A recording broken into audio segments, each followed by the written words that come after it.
Good evening out there.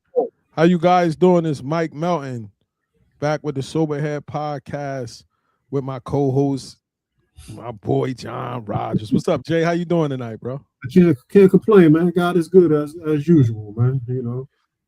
Yeah, man. So starting tonight, me and Jay, we're gonna take y'all through the 12 Steps and 12 Traditions book, which is one of the literatures for AA, and we're gonna go through each step and just chop it up, and then may the Most High give us the words to speak. Trying to find your thing to share it on your page. Trying to find your joint now.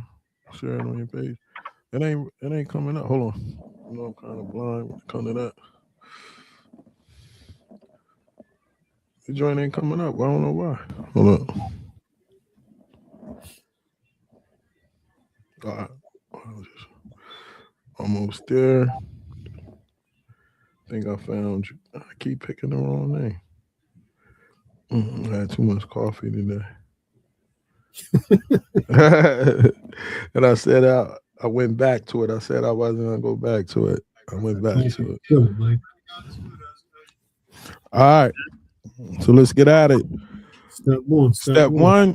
Yeah, I start off the reading and then we'll chop it up about each chapter. Each paragraph. And hopefully that this message to touch some people that's out there that's going through it, man. Step one, we admit it, we're powerless over alcohol, that our lives have become unmanageable. Who cares to admit complete defeat? Practically no one, of course. Every natural instinct cries out against the ideal of personal powerlessness. It is truly awful to admit that, glass in hand, we warped our minds in such a obsession to destructive drinking that only an act of providence can remove it from us. Wow, they started off with a banger. Oh yeah. Wow. Wow. Yeah, talk about that. What you got on that, brother? I mean, it goes to me, it's like the first two words that are on the page. We admit, you know what I mean? When we admit, it's about being honest with ourselves. You know what I mean? Like you can't hide from nobody else. You know what I mean? Like you really got to be honest with yourself. And it's an uncomfortable honesty. You know what I mean? Like, you know, and nobody wants to admit that they're an alcoholic or they're struggling. I know, man. You know, you don't want to blame anyone or say it's not good, it's not bad. You know what I'm saying? It's the first time that you feel like when you say, I admit I'm an alcoholic, that's probably the first time that you really telling the truth to yourself. So that's what I got for that. With me, man, who cares to admit complete defeat? Like, man, like that's the thing. When you're real competitive, like I was competitive in sports when I played. I was competitive in business. I was competitive in the classroom. I was competitive at everything. So when I'm dealing with this alcohol thing, my mind is telling me that I could still beat this thing. Yeah. Because I was able to beat so many other things in my life. So I could beat this thing. There's no way that this thing is going to have control over me. I'm going to have control over that. But I could never get to control, man. Like I would tell myself like it's going to be like it was in the beginning. But them days was long gone. Yeah. And I have to say that it got me, that it defeated me. It was humbling, bro. Because as long as I had a little inch in my mind of saying I can still do this without the consequences, I'm going to try to do it. And then it got to the point to where I was so trapped in where only an act of providence can remove it. God had to come in because I was so deep. It wasn't no other way I was going to be able to get out. I tried every other way on my own, bro. I tried drinking. I'm all right. I'm just going to drink. What's that purple wine called? What's the purple wine called? I don't know, man. Old dude. Nah, I never did the old dudes thing. I'm talking about by slowing down the drinking. What's that purple wine called? That sangria. So now I ain't gonna drink liquor no more. I'm just gonna drink sangria. So now I'm drinking sangria, but I gotta drink so much sangria, I gotta keep going to the bathroom because I'm trying to replace it with the amount of liquor I was drinking. But then you know, I start adding a little bit of Ciroc to the sangria. You know what I'm saying? So now I'm drinking the sangria with a little vodka in it. Mm-hmm. Next thing you know, I'm back to the vodka again. That's it. Then I try another remedy to slow down. I could never get to the point to where I was actually going to slow down. But we have warped our minds into a session of destructive drinking. Like, in that part, I made my mind believe that it was okay. Because you still thought you was in control. That's why. Facts. You hit it right on the head right there, bro. Still thought I was in control, man. Mm-hmm. I still thought that I could do it. I still thought it was going to be fun and it was going to be like it was before. And that's the part that traps us, because we still think that it's like that. Oh, yeah. You know what I mean? And it says, next paragraph, no other kind of bankruptcy is like this one. Alcohol now becomes the rapacious creditor that bleeds us of all our self-sufficiency and all will to resist its demands. Once this stark fact is accepted, our bankruptcy as going human concerns is complete. Bro. Bro. Yo, how many times I woke up in the morning and told myself when I got out of bed, if I would have took a lie detector test and I ain't going to drink today, I would have passed. Mm-hmm. And I couldn't. Once I went outside, it was like a power would take over my steering wheel and I'll be driving and then I'll just end up in the parking lot of the liquor store. It's that so it bled me of being able to choose. Yeah. I couldn't choose if I wanted to do it or not. Like, I ain't have no choice at this point. I mean, because your body craved it so much. It's like once it was out of your system, you had to, that goes to like the comparison of the bankruptcy. Once the alcohol got out of your system, you was going to do whatever you needed to do to get it back into your system. You know what I'm saying? Yeah. And it's crazy because even with the credit part, you know what I'm saying? So think about it from the finance part of being broke. Mm-hmm. Oh man, how I'm gonna get something to drink? I don't got no money. You get credit from your boys. You get credit at the liquor store. You know what I'm saying? So like, you know, and then once that credit's out, you start looking for other things. Like, you know what I mean? Like that whole feeling of waking up dry as an alcoholic is something that, you know, I think most people struggle with, and part of, you know, getting to recovery. You know what I mean? Because you want that craving, man. Like your body, like, you know, I always tell people the first 48 hours of detoxing, man, look, that's a struggle. It's rough. It's rough. You know what I'm saying? Because like rough. You said, I'm going to go back to the word bankruptcy. It's taking everything out of your system that you want and you're fighting. And if you don't have the power to admit that you need help, then you're not going to be able to defeat this disease. What was the moment like for you? Like, I remember that moment where I felt more comfortable with the alcohol than without. Like when I started feeling uncomfortable without alcohol in my body. It was probably the first time I went to AA. You know what I mean? Like, I was like, whoa, this is for real. You know what I mean? Like, you know, like, I think I got problems, but these people in here really got problems. And like, you know, how long am I going to last? You know what I'm saying? Am I going to last a day or 2 days or, you know what I mean? Like, because my body keep telling me, hey man, you ain't going to be able to go to sleep unless you get something to drink. You know what I'm saying? The crazy part is you're not going to be able to go a whole week if you don't put me back into your system. You know what I'm saying? So for me, once I got past the first 7 days and really going to, you know, meetings that whole week is really when I became comfortable without having alcohol in my system. So, I mean, like with me, it was more like me asking, like, not when you became comfortable without it in your system. I was talking more in the sense of the part of like, it was more comfortable for me to have it in my system than without. At first, when I was still drinking was fun. I get it in my system, but I was still cool, able to do stuff without it. Yeah. And it came a point to where I was uncomfortable without it. Yeah. And I had to have it. Like, do you remember when your body switched to that? I probably think like when I went back to Jersey and I wasn't sober at the time and I had to speak at a function. And I was like, they said, well, try not to drink until after you finish. And like my whole speech, I was uncomfortable like a mug, man. You know what I'm saying? Like, yeah. And as soon as I left the mic, I had to run to the bar. So it's like I spoke. As soon as I dropped the mic, the Hennessy started flowing. You know what I mean? Yeah. And that's probably one of the most uncomfortable situations I've been in because it was like I had an assignment to do. I did the assignment, and as soon as I was done with the assignment, I ran right back to the alcohol. You know what I mean? That was just, like, how am I going to function, or how am I going to, how am I going to beat this disease? You know what I mean? Like, here it is. I'm the keynote speaker, but I'm waiting to finish so I can get bodied. Indeed. Then it says, but upon entering AA, we soon take a quite another view of this absolute humiliation.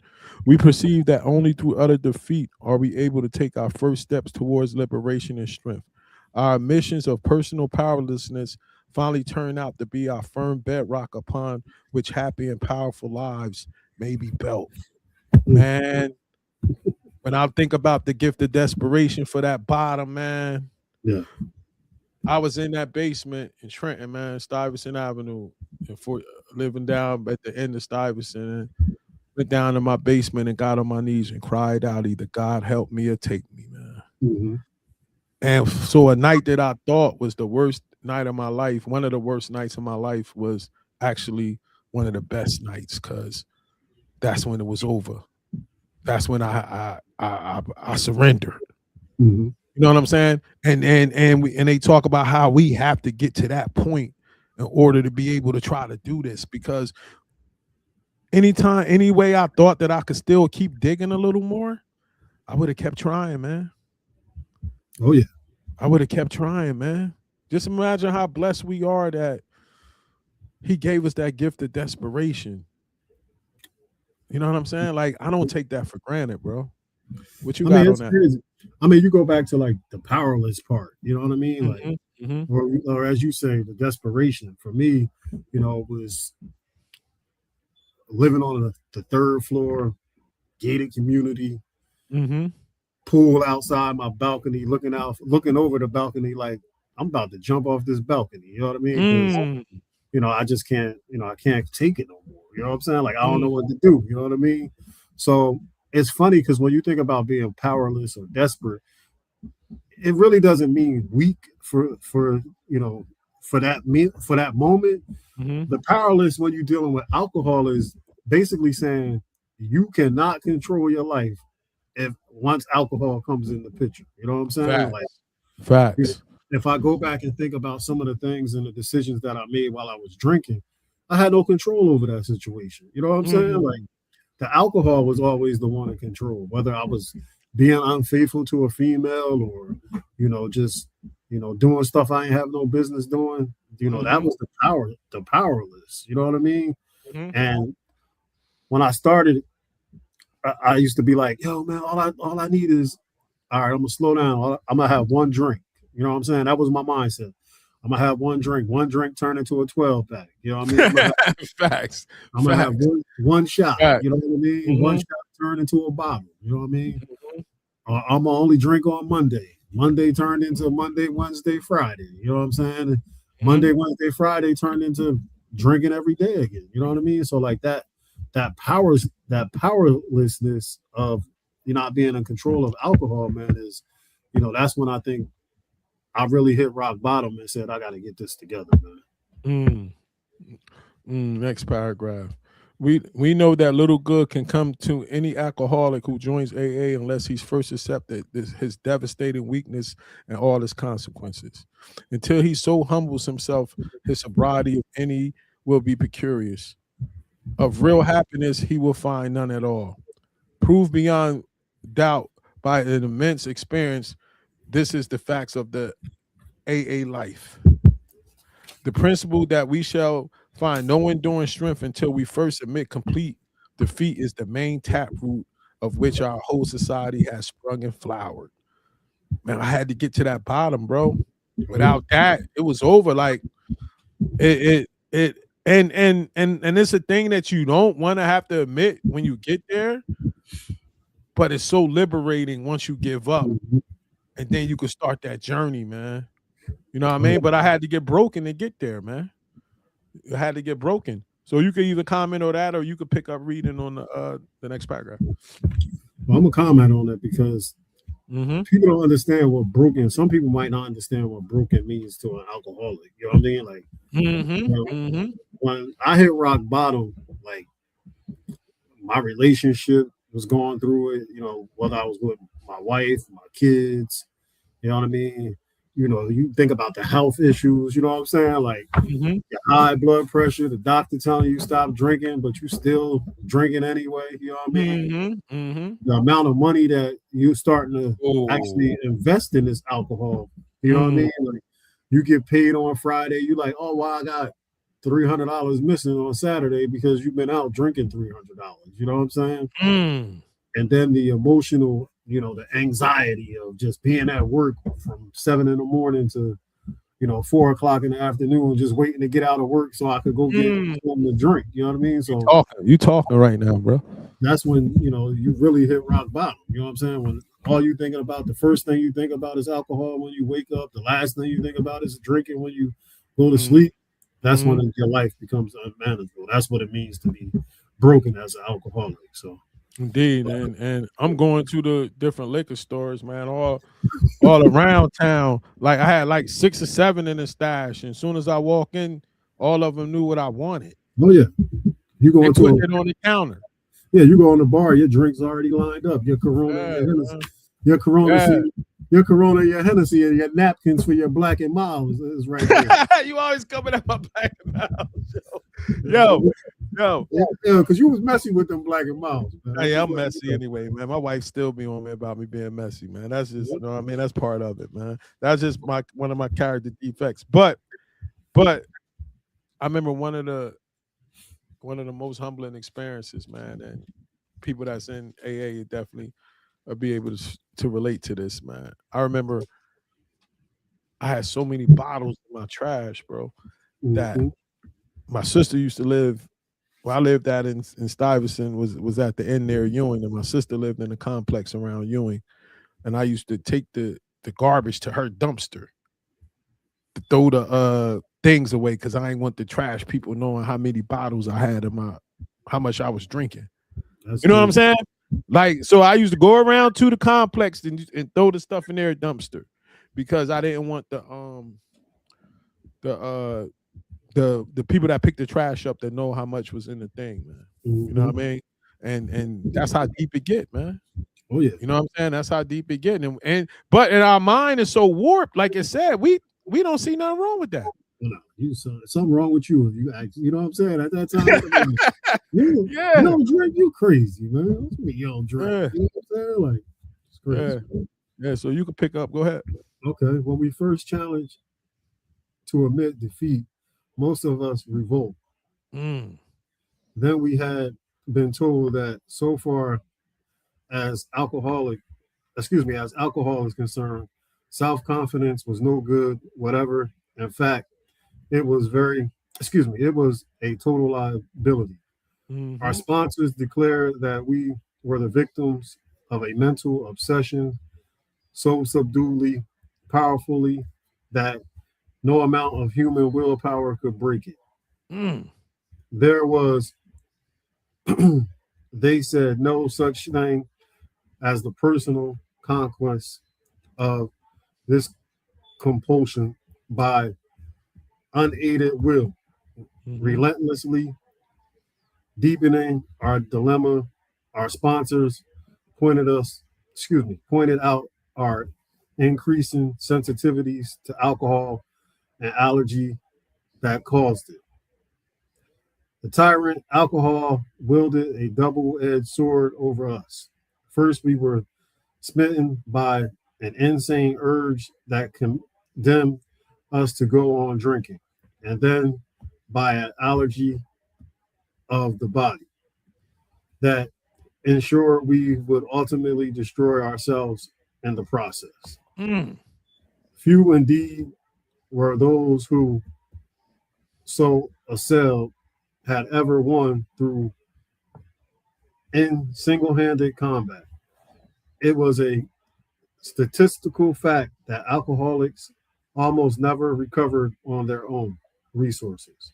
And this is and this had been true apparently ever since man had first crushed grapes. Wow. Woo. Whoa. What you got for that, bro? Man, they said a lot, bro. That fake willpower thing, man. Oh yeah. Like I said in the beginning, having that arrogance to really think that you could conquer anything. Like, I'm good. Yo, you should slow down a little bit. I'm good, man. I could stop if I really wanted to stop. That's what I used to tell myself. You know what I mean? But then I couldn't stop to really put days together. I remember I was scared to go to the doctor because I was like, yo, I know they're gonna probably say something wrong with me, my liver or something like that. It probably wasn't nothing wrong, but you know what the alcohol do to your mind. So I psyched myself out to think that, all right, I'm gonna make an appointment for a week from now. So say it's Thursday. I call and make an appointment for next Thursday. Now, because you know I'm retired at this time, so I could go to doctors like any time of the day. My mind tells me I'm gonna not drink until next Thursday. So when I get to the doctor, he'd give me a good report, and then I could just go back to drinking. But the problem was I couldn't make it to next Thursday. I couldn't even get a day in. So then by the time next Thursday come and it's time for the appointment, I schedule it for the next Thursday. I kept telling myself, trying to beat the doctor. Yeah, but I couldn't never get no days in to start the process. You know what I'm saying? So that self-will thinking I could do it on my own never will work.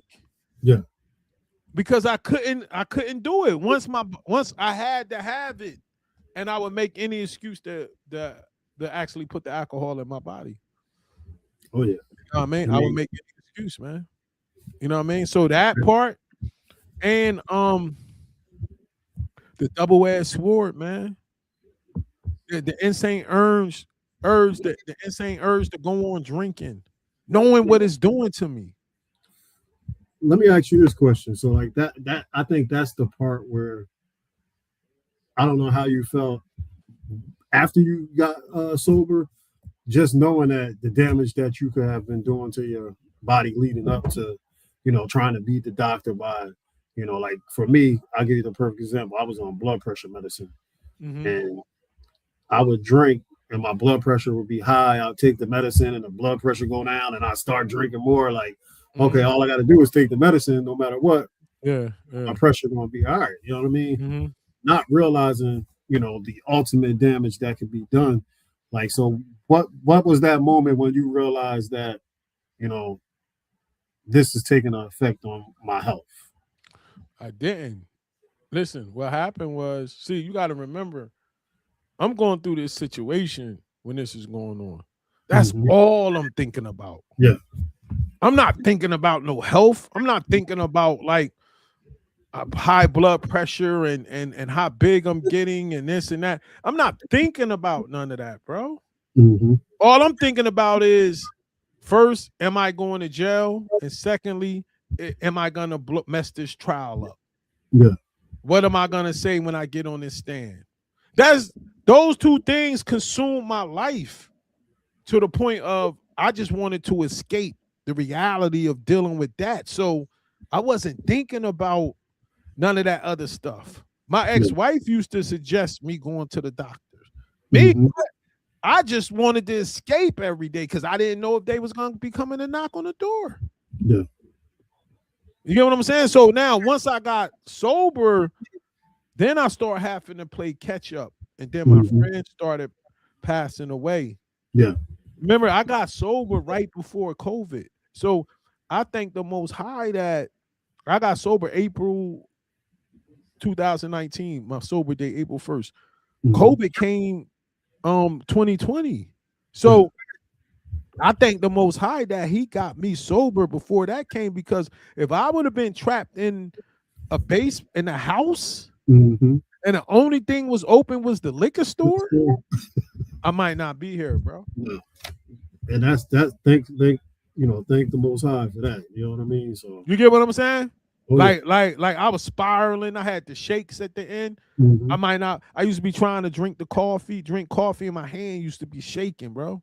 Yeah. Like and I ain't know. I'm like, yo, why my hand? I ain't know what was going on. Right. I mean, I was like, why my hand is doing that? Like you said, the DTs and the shaking, man. Like, yeah, part right there. I mean, I could remember just having my hand on a book and my hand just for no reason. I'm like, what's going on? You know what I mean? So like, no doubt. I definitely understand that part, man.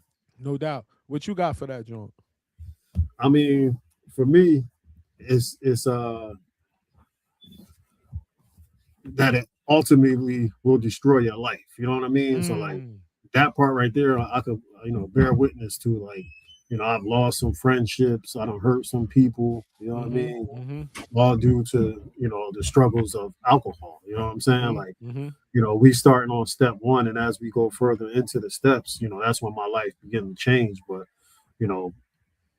I always thought I could control me. You know what I'm saying? Like, can't nobody tell me what I can do. I know it's too much. Is what ain't enough. You know what I mean? Like, and the scary part about when I was drinking, I just thank the Lord that He got me home on the many nights that I drove. No, bro. I know, bro.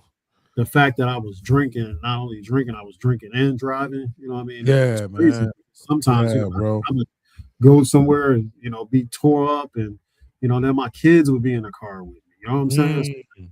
So, just that unmanageable part of it. You know what I mean? Because you think I thought I was JJ Hoops and nothing could touch JJ Hoops. You know what I'm saying? Like, and I thought it was a certain type of lifestyle that came with being facts. JJ Hoops. You know what I'm saying? Like, facts. Yeah.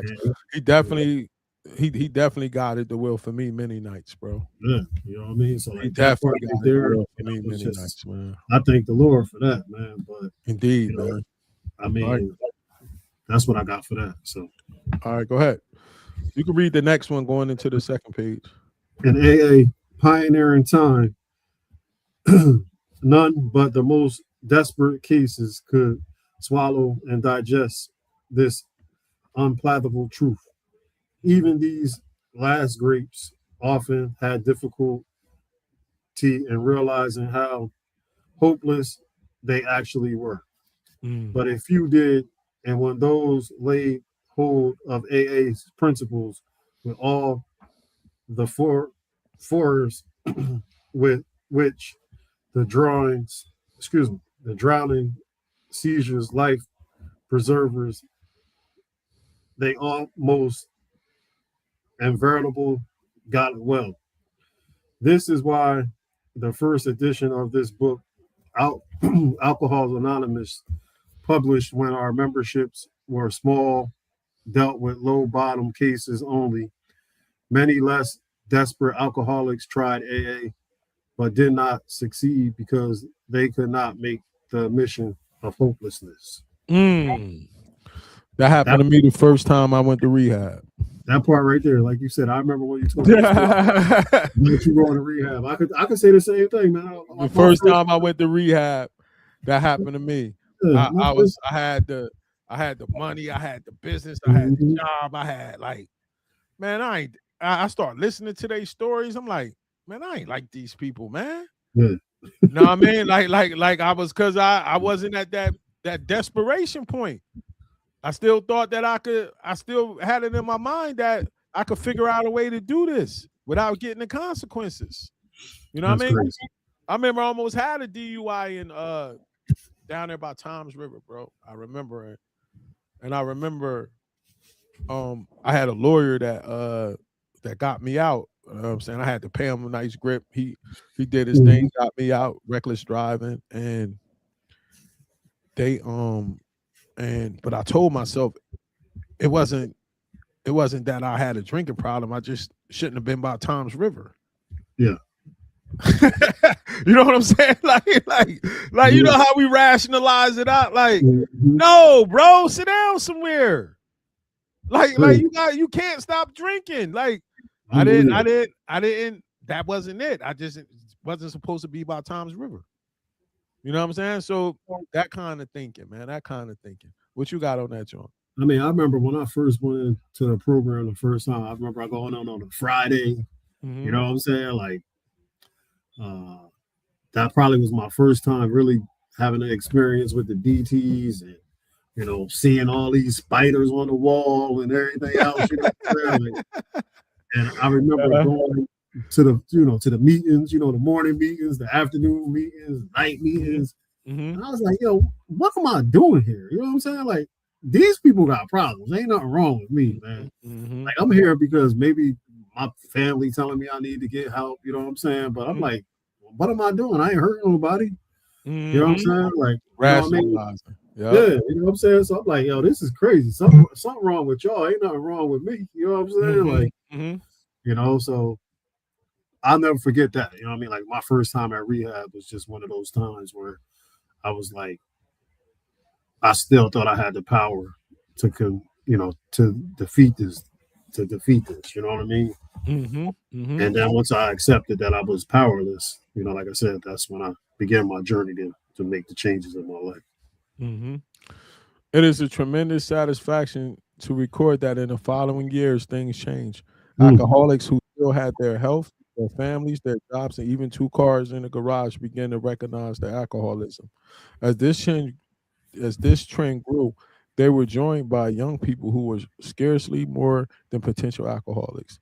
They were spared the last 10 or 15 years of literal hell the rest of us had gone through. And step 1 requires an admission that our lives become unmanageable. How could people as these take this step? It was obvious necessary to raise the bottom the rest of us had hit to the point where it would hit them. Going back in our drinking histories, we could show that years before we realized we were out of control, that our drinking were even then was no mere habit. It was indeed the beginning of the fatal progression. To the doubters, we could say, perhaps you're not an alcoholic after all. Why don't you try some more controlled drinking?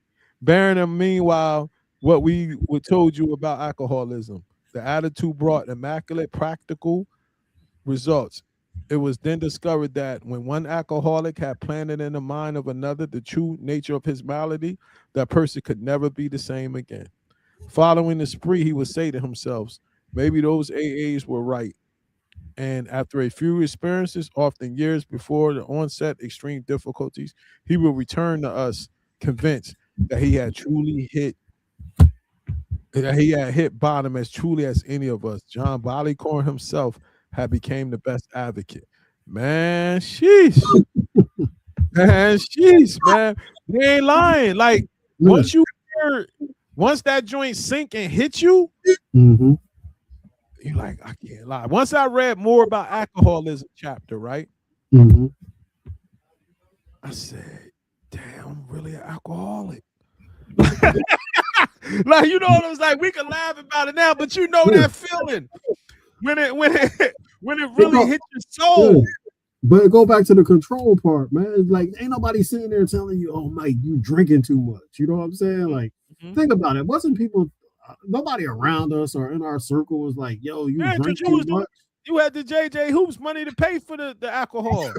That's why ain't nobody telling you that. You know what I'm saying? So, like, 100%. You know what I mean? Like, what you mean you're not drinking no more? You know what I'm saying? Like, yeah. It goes back. I like a part in there where it talk about it's not going to be one time. You know what I mean? Like, it wasn't one time for us. You know what I mean? Like, you got to truly hit that rock bottom. You know what I'm saying? Until you admit, until you humbleize yourself and admit that you don't have no power over drinking, then you always going to think that you can manage being an alcoholic. You know what I'm saying? Like, I realized that I was a functional alcoholic. You know what I mean? Like, I could go to work, be fine, leave work, get tore up, go do a workout somewhere. You know what I mean? Go home, wake up, do it again, And you know, I wasn't sloppy, I wasn't disrespectful. You know what I'm saying? Like I was still being, you know, JJ. You know what I'm saying? So like, you think you control that monster, not realizing that that monster is causing more problems than what you think it is. You know what I'm saying? Because you're not seeing the underlying of the disease, because you're not accepting it as a disease. You just like, hey man, when I want to stop drinking, I'm gonna stop drinking. And I did that for years. You know what I mean? Like I said, every year from January to April, I would stop drinking. You know what I'm saying? And I'm like, but on April 20th, I give you that. I couldn't do that. But the crazy part is, on April 22nd, I would go from January to the months I missed from January. I would make that up in 1 week. You know what I mean? You know? But I remember sitting in the basement one time and saying to myself, like, thinking like, when was the last day you didn't drink? And I couldn't remember. That's crazy. What was the last day? You get what I'm saying? So it's like, that's how normal it became. And one of the downfalls that come with it is having the access. Yeah. See, we wasn't dealing with heroin and crack and all that stuff where like like you could spend large amounts of money, and I heard a dude say he spent like $8,000 in 1 week on drugs or something like that. You're not doing that with alcohol. You get what I'm saying? Yeah. So we had the means that we would probably kill ourselves before the money ran out. Oh yeah. You get what I'm saying? So that's the dangerous part of having the means, the access to all of that stuff. And that's why when you get blessed to be able to bring in that kind of money, but you don't have the righteous or the spiritual guidance, the Holy Spirit, to give you that discipline, you can really destroy yourself, because there's nobody that could tell you no, because you have the access to do whatever you want whenever you want. Oh yeah. You feel what I'm saying?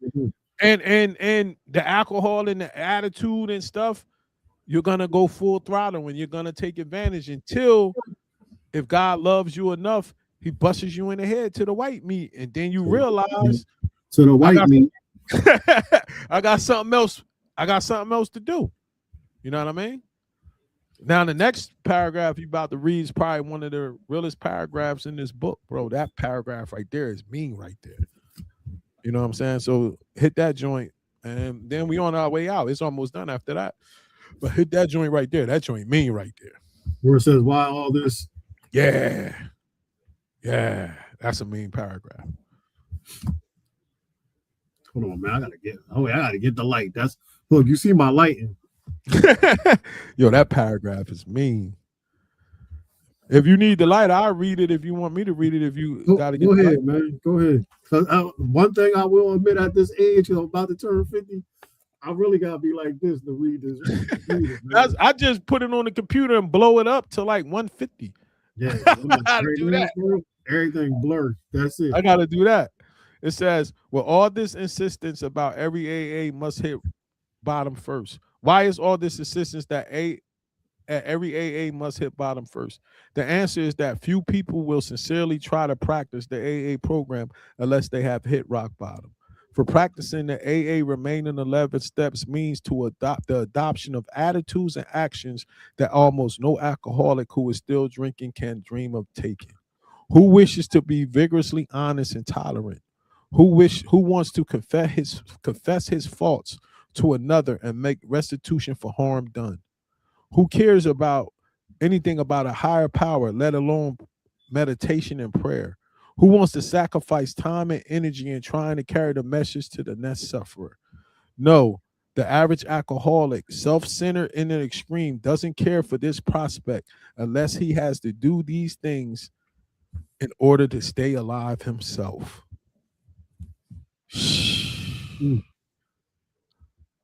All I'm going to say with that is, bro, when I thought I was about to die, when I went to that rehab, that's why I was willing to do them steps in rehab. Because what they just did was went through the steps. Yeah. So when you look at it and they say, who wishes to be virtually honest and tolerant? That's step one. That's step 1 through 4. Mm-hmm. Who wants to confess his faults to another and make restitution? That's step 5 through 8. Mm-hmm. Do 8 and 9 when you got to make that restitution. Mm-hmm. Who cares about higher power? That's step 10. Let alone prayer and meditation. That's step 11. And who wants to sacrifice time and energy to carry the message? That's step 12. Yeah, they broke it down in that one paragraph. Mm-hmm. So, but I had to be at that bottom and desperate to say that I'm gonna do this. Yeah. Man, my sponsor was talking last Monday night because we about to get ready for the Big 4, and I was talking about the many people that I sponsored, and then once we get to 4, you just never hear from them no more. You get what I'm saying? Because that's when it gets real, when you really got to look at yourself. Can you really be honest about who you are?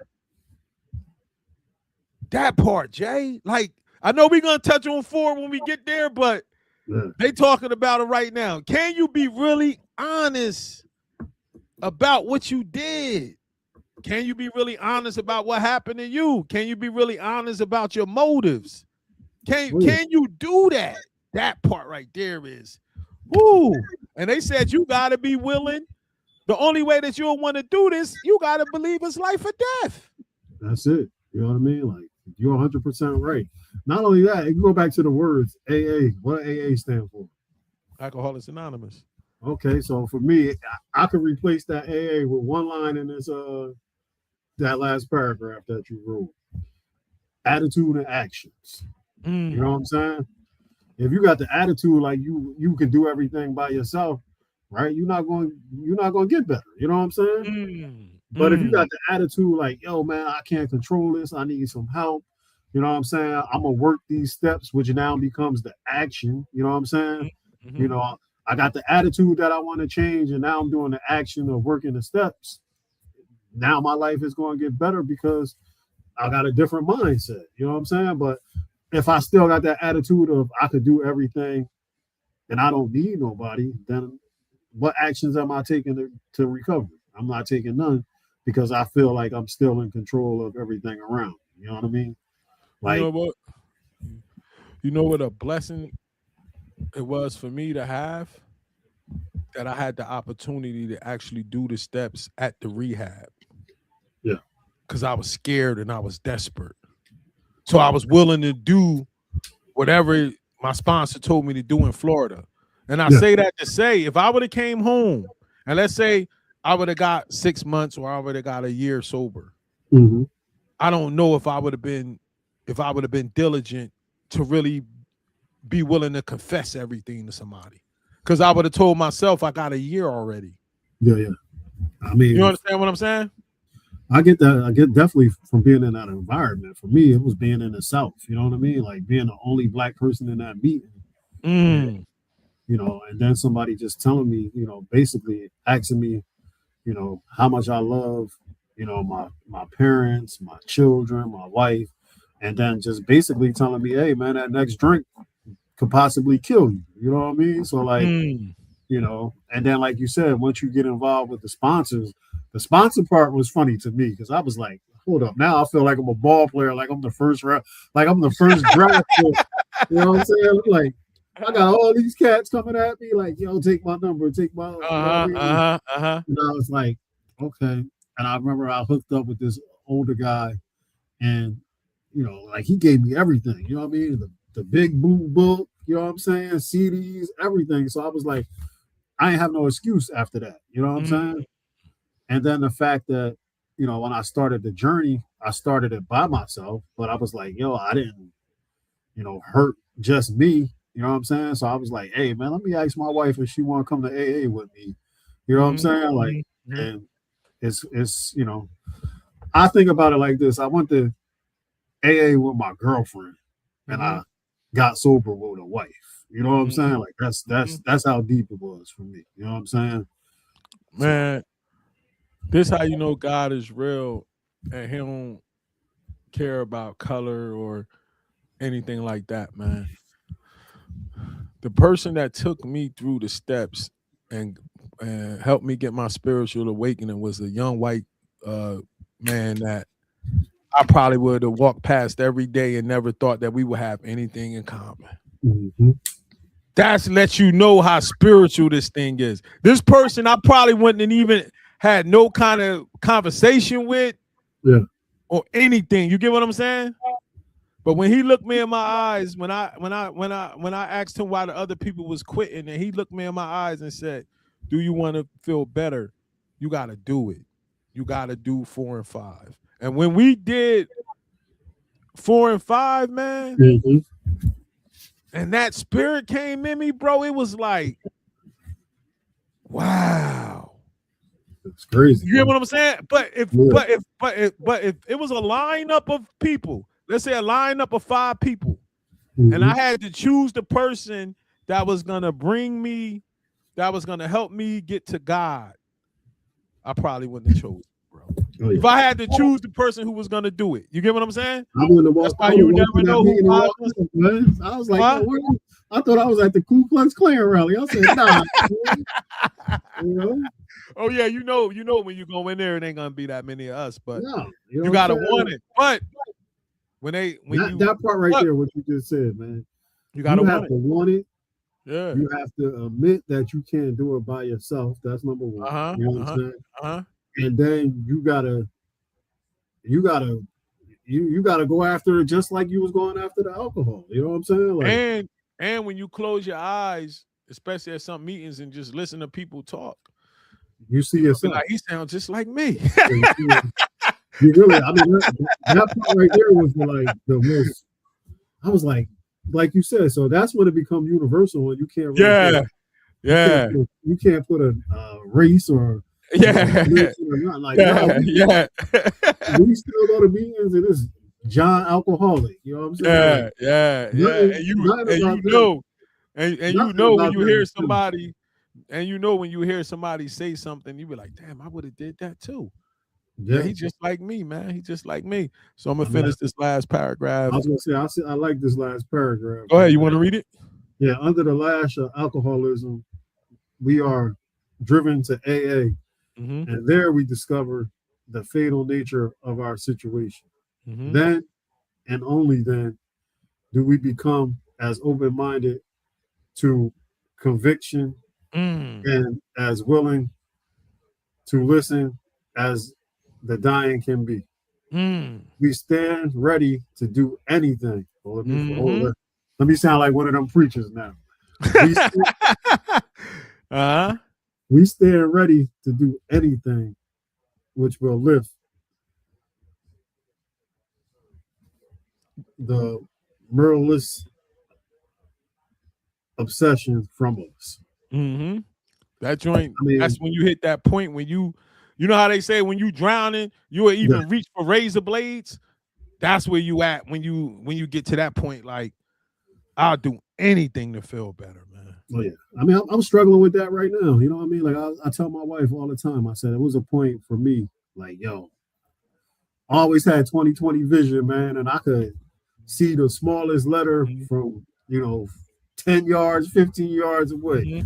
So now to just be like, you know what I'm saying? Like, the struggle with the part of getting. If you can see how big my letters is on the screen, I share the screen. You're gonna see, my letters on this joint big. So I go, and I got the glasses on. So in order for me to read what you're reading, I would have to take the glasses off. I mean, it gets to the point where I gotta pick everything up on my phone. It's like somebody texts me, I'm like, what I gotta do? You know what I'm saying? And that's something that I learned. Like that surrender. Just one of my favorite songs is "I Give Myself Away So You Can Use Me." You know what I'm saying? Like, so as you were reading the paragraph prior, just see how they really threw every step from 1 to 12 in that paragraph. 100%. That was deep. That was really deep. Why? Now you see why I said that's one of my favorite joints in the book. That one right there was like to let you know, like. Oh wait, that was a chat GPT. Give it to me in 30 words or less. You know what I'm saying? You ain't broken, you ain't gonna want to do all this.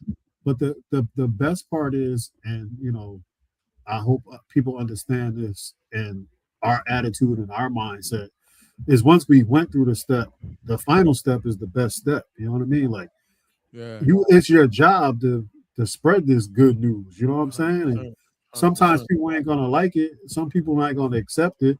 But I'm not gonna stop doing what I'm doing because this is what God has called me to do. You know what I mean? Like I said, I always could get anybody to do something on the basketball court. You know what I'm saying? Like I said, God gave me that gift, and it was a gift and a curse. Like I would see something before it happened. You know what I'm saying? Like, or I'll never forget, I was coaching in West Virginia, and a college coach came up to me after the game, and he was like, "Yo, you screaming your kid's name the whole game. You telling them to go back door. You telling them to do this. You think the defense will pick up on it? You know what I'm saying?"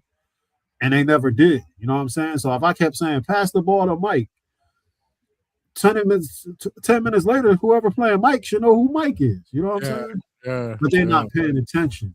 So the mindset for me was like the same thing. I'm gonna keep talking about the will of God.